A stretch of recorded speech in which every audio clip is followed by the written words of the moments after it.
I got my stuff. Look what under I got control. over here. Do you know what neighborhood I live in? Right. Or I got it figured out. Look at how big my bank account is, or look at how hot my wife is. I got it figured out. So I'm good. Right. You guys, you guys probably had some problems. You look like it.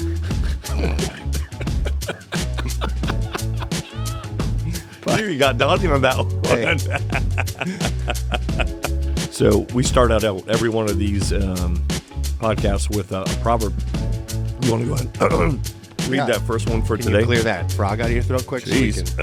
Ooh, boy. That was a good one. Proverbs 4:23. Above all else, guard your heart, for everything you do flows from it. I'm going to repeat that. Proverbs 4:23. Above all else, guard your heart, for everything you do flows from it. Yeah. You know, it's kind of my life verse, right? 1 Corinthians 16:13. It's like, be on your guard. And so we see these. Repeat the whole one. Yeah. First Corinthians 16:13, 14, it says, be on your guard, be strong, act like men, and then let everything you do be done in love. And this guarding of our heart is because God knows that everything that we do flows out of our heart. When we talk about heart, obviously we just talk about like our emotions, our intentions, our desires are all come from the heart. Our inner self. Yeah, that's a good way of putting it, is your inner self. And so everything you do flows out of that.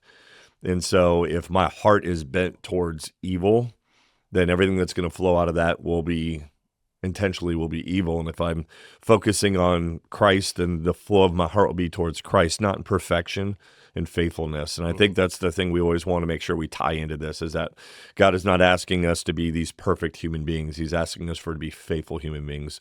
The purpose of Jesus coming and dying was the fact that we can't be perfect. Otherwise, there was no purpose of Jesus coming and dying. And so our faithfulness to God is day by day, I'm going to guard my heart, especially as we lean into the topic we're going to talk about today. This is especially one of these topics that we really have to guard our hearts against. Hey guys, if you're enjoying this content, we just ask you to go on and like, subscribe, and leave a comment. Comments mean all the difference in the world. Yeah, the views, the subscriptions, everything you do is what helps support our mission, and it's what makes us move forward further. So thank you for your support. Now back to the show. Yeah. Because today's episode is about lust. That's what we're actually getting into. It's a whole series on lust. Mm-hmm. And that makes me want to repeat it, so I'm going to do that. Yeah. Proverbs 4:23. Above all else, guard your heart, for everything you do flows from it. Part of your heart is the desires, the internal desires. And I thought how both positive and negative things are in your heart, or can be. It depends on what you're filling yourself with. Yeah, that's it, right? So lust, pride, greed, envy, these are all heart issues. These are all those inner self conflicts that you can have that, if you're fighting them alone, dangerous. It's dangerous ground. Yep. And I mean alone by, if you're not, because before I knew Jesus, I didn't fight any of these things. Well, you didn't know to. What? Well, yes. But like, they just were. So they just were part of everything. And they do lead to destruction, as we've spoken about, I believe, last podcast, is when they're unchecked, this constant need to be grabbing other things creates a larger and larger vacancy inside. So it's the discontent. You're discontented. Right. And you'll just continue chasing because, I must just need more. I must need more money. I must need a bigger house. I must need more women. One woman isn't enough. Now I must need more women. I must need a hotter woman. And you'll just find yourself constantly chasing this smoke because you can never grab it. Right. And, the question you have to ask yourself is, what are you filling yourself up with? What are the desires that you're seeking? These inner desires. And it's really going to be, what are you consuming? Yeah, there's this verse in Psalms that says, draw near to God and he will give you the desires of your heart. Oh. And that's exactly what you're talking about right there. It's God giving you the desires of your heart is not giving me the big house and it's giving me the love and joy and peace and patience. It's the fruit of the Spirit. And so when I have that, when I'm searching and desiring that, then I don't have to try to fill in this discontent heart with all these material possessions, right? How do you draw near to God? One way. What's that? One buddy? way, one way only. Get in the book, man. It's the roadmap to life on how to be content and how to control our desires and how to guard our heart. It's what we turn to. We can give you our frame of mind, but that's conjecture, because it's just like, well, that's just what you two, yahoos up here are talking about here. But everything that we're talking about to you about, well, most people will be like, you guys are idiots.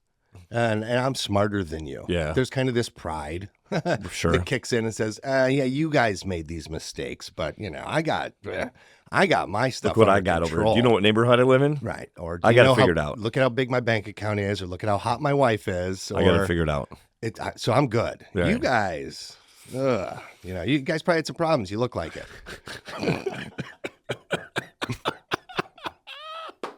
You got Donnie on that one. Hey. Well done. It's true. I can't help it. We did. Well done. I'm here to say that in a long enough timeline, you will too. Yeah. If you are not chasing after and then finding and then developing a relationship with the God of the universe. Yeah. We are eternal creatures. Yep. We keep coming back to this point, but that's the truth. Is when you end your existence on this plane, there is a reckoning. There is. And then you go on into eternity after that reckoning. Do you want to go into eternity with the creator of the universe, or do you want to find out what's the other option? What's the other? And we are going to be doing a series on what's the other option. Yes. And, no matter what it is hell literal? Is it a real lake of fire? Is it just this awful place? No matter what you believe, doesn't sound great. So it's like, all right, so maybe I need to stop and ask some questions about, like, what am I really focused on in the here and now?